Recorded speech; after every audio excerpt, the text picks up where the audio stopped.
Ya, silakan Ibu. Saya mohon maaf sebesar-besarnya karena mungkin akan menyinggung, tetapi dalam menyusun tesis ini saya mau tidak mau saya harus membaca banyak buku acuan. Dan di dalam beberapa buku, bukan beberapa, banyak buku, sebelumnya saya mohon maaf ya, Bapak-bapak. Ibu boleh, tidak perlu khawatir menyinggung kami, silakan. Karena begini, di dalam buku acuan yang begitu banyak, saya membaca bahwa agama Islam adalah agama yang datangnya dari Arab pra-Islam, yang adalah agama pagan. Pagan adalah agama penyembah berhala. Sekali lagi maaf. Nggak apa-apa, silakan. Silakan. Kami hargai keberanian Ibu dan itu bagus. Silakan. Dan banyak sekali yang bisa dibuktikan. Pertama, yang dewa yang mereka sembah adalah dewa bulan. Makanya kalau puasa, sekali lagi maaf Pak, kalau puasa dalam agama Islam 30 hari, munculnya bulan sabit, berakhirnya bulan sabit yang berikut. Itu adalah kebiasaan dewa pagan. Kedua, kalau kita lihat batu yang disembah di sana adalah juga menurut buku-buku itu adalah penyembahan berhala yang harus mengelilingi. Itu kata buku, bukan kata saya Pak.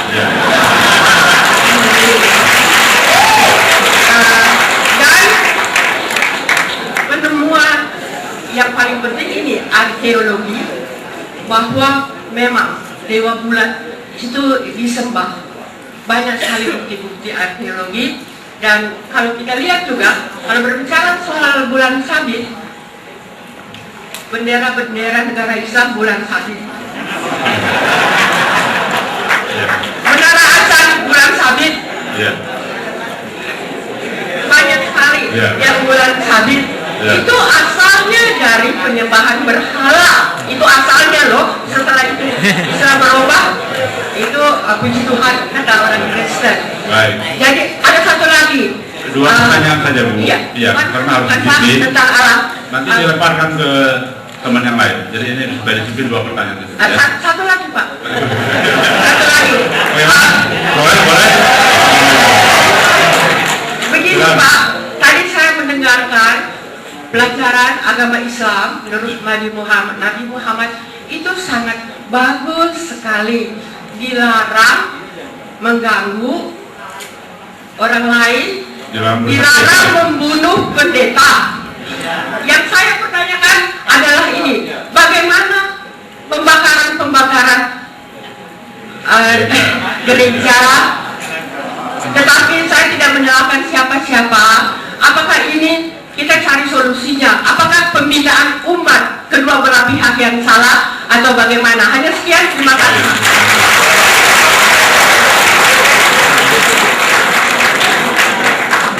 Karena Ibu tadi minta maaf, kami sudah maafkan. Baik, siapa dulu? Bisa saya dulu, saya beri kehormatan, silakan.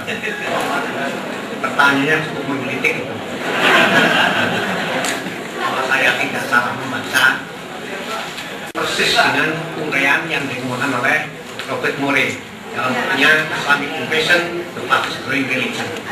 Dan buku itu telah saya bedah di pondok pesantren Gontor. Jadi yang namanya azwaj itu ada beberapa faktor, unsur yang diperhatikan gitu.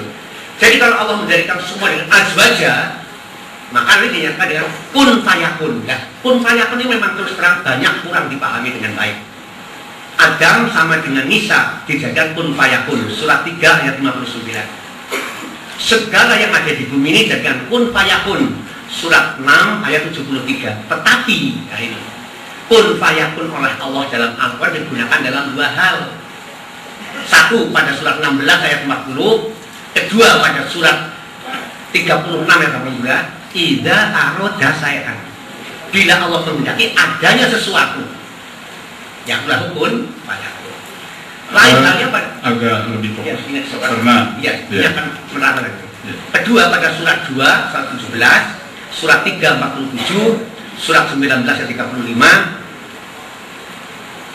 surat 40 ayat 68, idza qadha amron, bila Allah memberlakukan hukum bagi sesuatu. Jadi tidak kun fayakun seperti perang sulap, bim salabi, bukan begitu itu ya.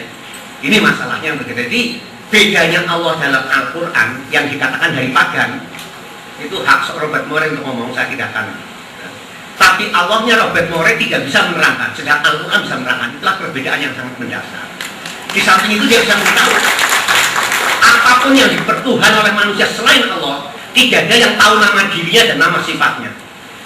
Lihat surat 12 ayat 40, surat 53 ayat 23. Maka Uskup Stephen Hill dalam bukunya Siapakah Yesus Kristus mengatakan, Yesus diberi sifat penebus, diberi sifat Kristus itu dibilang gereja. Ini menurut Uskup Stephen Hill, bukunya Siapakah Yesus Kristus. Saya kira itulah perbedaan yang saya terangkan, yang lain masih panjang sekali waktunya lagi. Sekian. Pertanyaannya, dan satu tesis yang luar biasa yang sedang disiapkan oleh Ibu. Mudah-mudahan dengan tesis tersebut saya berdoa Ibu bukan hanya berhasil menyelesaikan tesisnya, tapi betul-betul bisa mendapatkan jawaban siapa Tuhan yang benar untuk disembah, insya Allah. Baik, saya ingin jawab dan dengan apa yang disampaikan oleh Ibu tadi, dan saya paham betul kalau Ibu tadi begitu hati-hati menyampaikannya, takut umat Islam tersinggung dan lain sebagainya, karena kita sudah sepakat kita berdialog, saling tukar informasi, saling memberi soal dan jawab. Jadi insya Allah hal-hal yang dikhawatirkan oleh Ibu tidak akan terjadi, insya Allah. Pertama saya ingin terangkan di sini bahwa Islam datang dari Arab, dan Arab saat itu dikenal sebagai penyembah berhala, sehingga kemungkinan besar bahwa ajaran-ajaran Islam itu sudah terkontaminasi dengan ajaran-ajaran keberhalaan yang dianut oleh orang-orang musyrikin yang ada di Mekah saat itu. Nah, jawaban yang pertama ingin saya sampaikan bahwa soal Nabi yang dipilih oleh Allah, apakah itu dari Bani Israel atau dari suku Arab atau dari suku manapun, itu sepenuhnya merupakan hak prerogatif Allah. Artinya tidak ada satupun di antara umat manusia yang bisa mendaftarkan diri kepada Allah sebelum lahir, ya Allah saya mau lahir jadi orang Jawa saja ya Allah. Itu tidak akan pernah bisa ya kawan. Jadi siapapun yang dilahirkan ke atas muka bumi ini dari suku apa, golongan apa, sepenuhnya merupakan ketentuan Allah Subhanahu wa ta'ala. Nah, adapun kearaban Nabi Muhammad SAW tersebut sama sekali tidak menjadikan orang-orang yang bukan Arab tidak mengikuti ajarannya, karena dalam Islam itu yang dilihat bukan soal kesukuannya, tapi yang kita kembali adalah kitab sucinya. Karena Al-Quranul Karim sudah menetapkan Muhammad putra Abdullah sebagai utusan Allah, maka itu harus kami terima dengan sepenuh keyakinan. Apakah Muhammad itu Arab, apakah dia Cina, apakah dia India, apakah dia dari suku lainnya, selama itu sudah ketetapan Allah, maka kami sepenuhnya harus menerima beliau sebagai utusan Allah Subhanahu wa ta'ala. Jadi saya ingin jelaskan dulu bahwa di Islam itu tidak ada ajaran kesukuan, tidak ada ajaran soal membeda-bedakan bangsa dan golongan. Yang kedua, berkenaan dengan Ka'bah sebagai kiblat kaum muslimin yang terbuat dari batu. Nah, kemudian ada tuduhan seolah-olah umat Islam itu menyembah batu. Nah, di sini perlu saya sampaikan bahwa umat Islam dimanapun mereka berada, kapan saja saat mereka yaitu bermunajat kepada Allah, kemana saja mereka menghadap, maka dengan niat yang ikhlas untuk mencari Allah, mereka akan mendapatkan Allah. Dan Allah tidak pernah yaitu memerintahkan umat Islam ini untuk menyembah Ka'bah. Sekali lagi, Ka'bah yang terbuat dari batu sama sekali tidak pernah disembah oleh umat Islam. Bahkan karenanya saya katakan sekarang ini, kalau ada seorang muslim yang menyembah Ka'bah, sekali sekali lagi, yang menyembah Ka'bah dan menjadikan Ka'bah sebagai sesembahannya, demi Allah, si muslim tadi sudah murtad, kafir, keluar dari agamanya. Jadi ini, karena itu setiap muslim dia harus perhatikan, dia punya hati. Dia menghadap ke Ka'bah itu bukan menyembah Allah. Jadi dia harus hadirkan di dalam hatinya, dalam sanubarinya, dalam jiwanya, bahwa dia hanya menyembah Allah Subhanahu wa ta'ala. Nah, sekarang muncul pertanyaan, tapi kenapa harus menghadap Ka'bah? Sekali lagi jawaban yang pertama, karena Allah yang memerintahkan umat Islam untuk menghadap ke Ka'bah. Dan perlu dicatat bahwa sebelum umat Islam menghadap ke Ka'bah, selama tidak kurang dari 16 bulan umat Islam menghadap ke Baitul Maqdis, yaitu menghadap ke Baitul Maqdis, ke Al-Masjidil Aqsa, dan itu dipimpin langsung oleh Nabi Muhammad SAW. Karena perintah Allah harus menghadap ke Baitul Maqdis, kami menghadap ke Baitul Maqdis. Tapi 16 bulan kemudian Allah memerintahkan kami menghadap ke Ka'bah, kami menghadap ke Ka'bah. Andai kata ada perintah Allah untuk menghadap ke Monas, ya kami menghadap ke Monas. Jadi intinya bukan persoalan itu Ka'bah, atau itu Baitul Maqdis, atau itu Monas. Persoalannya adalah itu perintah Allah. Nah, perintah Allah memerintahkan kami untuk menghadap ke Al-Ka'bah Al-Musharrafah. Muncul lagi pertanyaan, lalu kenapa harus ke Ka'bah? Kenapa tidak ke tempat lainnya? Nah, di sini perlu kita ketahui bahwa di dalam sejarah umat manusia dan sejarah para nabi, bahwa Ka'bah yang ada saat ini, yang dilihat dan bisa disaksikan oleh seluruh umat manusia di dunia, tidak lain dan tidak bukan adalah satu tempat yang dulu dibangun oleh bapak para nabi, oleh seorang manusia yang begitu mulia dan dihormati oleh berbagai macam umat beragama. Dialah Khalilullah Nabiullah Ibrahim alaihissalam. Jadi Nabi Ibrahim yang membangun tempat tersebut, karena memang diperintah oleh Allah untuk membangun tempat tersebut, yang kemudian dilestarikan oleh putranya yang bernama Ismail alaihissalam, yang kemudian juga dijaga, dilestarikan, dipelihara oleh para penerusnya, dan akhirnya sampai ke zaman Nabi Muhammad SAW. Bahkan pada saat zaman Nabi Ibrahim, Ka'bah betul-betul menjadi satu tempat yang suci, bersih daripada kemusyrikan. Tapi begitu roda sejarah berputar, proses yaitu perpindahan dari satu umat manusia ke umat manusia lainnya berjalan, akhirnya muncullah orang-orang yang menyimpangkan, yang menyimpangkan ajaran Nabi Ibrahim yang hanif. Akhirnya mereka meletakkan berhala-berhala di sekitar Ka'bah. Kemudian mereka juga ada yang menyembah Ka'bah. Akhirnya lahirlah Nabi Muhammad SAW sebagai keturunan dari Nabi Ismail alaihissalam, yang mendapatkan tugas dari Allah untuk membersihkan Ka'bah dari segala berhala dan untuk membersihkan Ka'bah dari segala kemusyrikan. Dan itu sudah dilakukan oleh Nabi Muhammad SAW, dan akhirnya beliau berhasil menghancurkan seluruh berhala yang ada di dalam Ka'bah maupun yang ada di luar Ka'bah, bahkan yang ada di seluruh kotak suci Makkah, sampai akhirnya Ka'bah kembali kesuciannya daripada kemusyrikan sebagaimana sedia kala sejak dibangun oleh Nabi Ibrahim alaihissalam. Nah, di sini yang ingin saya tekankan, bahwa kenapa harus Ka'bah yang dipilih? Ya, karena Ka'bah punya nilai historis yang luar biasa. Nilai historis dari seorang bapak para nabi, yaitu Nabi Ibrahim alaihissalam, yang diakui kerasulannya, kenabiannya, keutamaannya, keistimewaannya, baik oleh umat Yahudi maupun umat Nasrani, apalagi oleh umat Islam, umat Nabi Muhammad SAW.